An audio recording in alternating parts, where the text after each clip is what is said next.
Area formulae. Now in this lesson all we're going to do is a quick review of some standard formulae that you really ought to know already. So I'm not going to spend a long time on each one. Below is a list of the formulae for the areas of plane shapes. That just means flat shapes. You should know these already. So a rectangle, the area is just length times the width. And we've just got an example here. This is all in the notes so you can have a look at it. And so we would just do 10 times 6, length times width. And don't forget that the units would then be squared.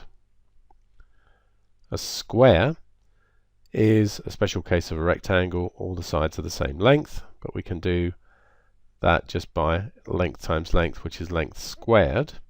So for example here, if we just know this side is 8, then we get 8 squared is 64.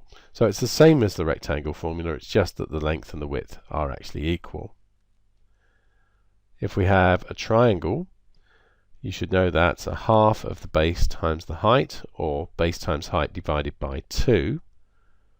So for this one here, we can do that as half of 12 times 8, or you could do it as 12 times 8 divided by 2. Note the lengths here are in millimeters, and therefore the area is in millimeters squared. Next we have the parallelogram, and the area for a parallelogram is just the base times the height. In fact, a parallelogram is actually two triangles, so it's easy to see why that's the case. As an example here, we just have 10 times 7. The trapezium just has two parallel sides. This is a more complicated formula. It's a half of a plus b, where a and b are the two parallel sides, and then you multiply that by the distance between the parallel sides, called h. So if we have this one here, then you do a half of the 8 plus the 12, then you multiply that by 6, and in this case that works out to be 60 meters squared. Now let's just think about a rhombus.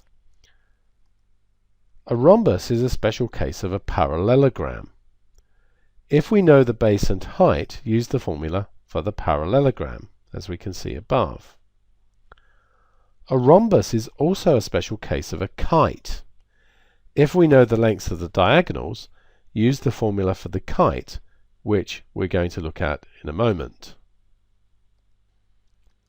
So let's now have a look at the kite. So a kite has equal length sides next to each other like this.